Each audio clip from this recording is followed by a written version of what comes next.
Hello, my name is Courtney Miles, and this is my inquiry, and it is called The Bounce Back. The purpose of this inquiry was strictly because I love bouncy balls, and they're fun, and they can provide you many hours of entertainment, just some way to busy yourself during the day. So I wanted to know if there was a way to predict how to buy the best bouncy balls and find, if there's a certain quality that I can automatically look at and say that bouncy ball is the best. So my null hypothesis would be that there is no statistical difference in the diameter of the balls and the bounciness of the balls. And my alternate hypothesis would be the biggest ball would have the most bounciness. So I chose 4 balls for this experiment.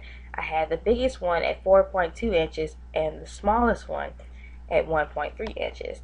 I also had a tennis ball and a golf ball. And in order to keep up with them throughout the project, I just used the different colors. So I'll refer to the biggest ball by orange and the smallest one by white, and the in-betweens by pink and green. And to do this project, I dropped the balls from a height of 5 feet, and I timed to see how long they bounce. When they stop bouncing, I stopped the timer.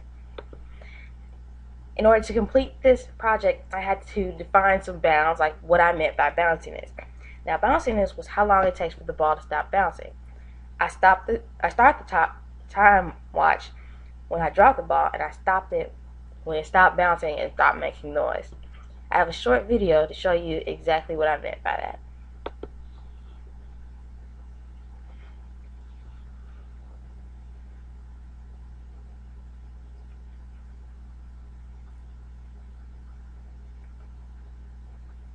It happens really quick, so you have to pay attention to what you're doing. And most of these trials I had to do multiple times. I dropped it from a short distance in the video just to show you what exactly I meant by stop bouncing.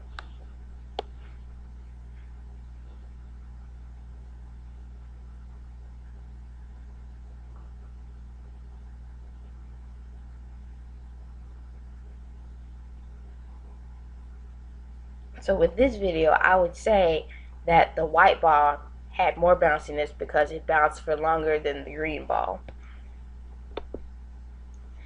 I did 10 trials for each ball, and I recorded how long it took for each one to stop bouncing after I dropped it. And the orange ball, the average is about 9.5 seconds. And the orange ball, I had to actually do about 25 trials because I had to try to bounce it without it being obstructed by anything, like hitting a wall or hitting the floor or hitting my bathtub, since I did this project in my bathroom. The other balls, it was much easier, and I could do just 10 trials. The orange ball, I had to throw out a lot of the trials because it would hit a cabinet or it hit me, so the bounciness was affected. But yeah, the orange ball bounced the longest, and the white ball was second, and the pink and green ball had barely any bounce in them at all. So first I did an ANOVA test to see if there was any significance anywhere. And according to my critical values, my F critical was 2.8 and my F is 504. And since this is much bigger than my F critical, that means that there is some significance. So I had to run a series of t-tests. Now, I ran my t-test against all of them, and my p-value was 0.05. So if it was less than that, then it was significant, and more than that, it was insignificant. So all the relationships except for one of them between the orange and the white were significant. This one was insignificant. So I would say I failed to accept the null hypothesis for the orange versus green, the orange versus pink, pink versus white, the green versus white, and the pink versus green, because their t-test p-values were much lower than 0.05. And then I would accept the null hypothesis for orange versus white because there was no significance in their diameter versus their bounciness, because they bounced about the same, which was a really long time. Potential errors for this project were in dropping the ball from the exact same height. I marked my wall at 5 feet, and I tried to bounce it from the same height, but of course I'm human, so I might have been, a little below the line or a little above the line.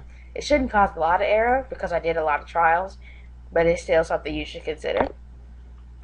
And when I measured the diameter, I could have been a little off. It's not very exact because I didn't cut the balls in half and actually measure it. I kind of just measured around the circumference and then did the math. So, yeah, there could be some error in there. And last but not least, is it really the diameter that's causing the effect? Because, the orange and the white ball had the biggest and smallest diameters but had the same bounciness.